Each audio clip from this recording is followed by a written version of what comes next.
সাত সকালবেলা শুরু হয়ে গেছে। তোর কি বাড়িটারে কোঠা মনে হয় না নাচের ক্লাস বলে মনে হয়? 24টা ঘন্টা দেখো সারাটা দিন ফোনের গুনে মুখ গুজে সারাটা দিন নাচতেস, ধেইতে নাতান ধেইতে নাতান ধেইতে নাতান করে নাচতেস। কী লাভ হচ্ছে এতে? কী লাভ হচ্ছে এতে? এর থেকে বরং একটা নাচের স্কুলে ছোটবেলায় ভর্তি করেছিলাম, সেখানে গিয়ে একটু নাচ টাচ শিখতিস, হাত পা ফেরে নাচ শিখতিস। নাচের তো অকর্ক গোমাংস, তার জন্যই তো নাচ থেকে ছাড়িয়ে আনতে হলো। ছাড়িয়ে এনে তখন বাড়ি এসে তোমার ধেইতে নাতন কোনো তো একটা কাজ করে দেওয়ার ক্ষমতা নেই।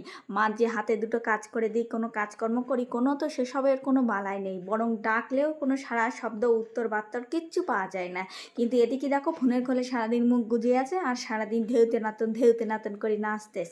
কোনো কাজে লাগে না, কোনো কাজকর্ম করে না, কিচ্ছু করে না। আরে হ্যাঁ রে, এতই যদি নাচের শখ, তা পাড়ায় পাড়ায় যখন অনুষ্ঠান হয়, যখন বাড়ি এসে বলে যে দিদি আপনার মেয়ে তো একটু নাচ শিখেছে, একটু নাচেন, তখন তো আমার ওপরে খুব চটপট করিস। আমি ওখানে নাচবো না, আমি নাচতে যেতে পারি নে, আমি নাচতে পারি নে। আর বাড়ির মধ্যে 24টা ঘন্টা ধেইতে নাতেন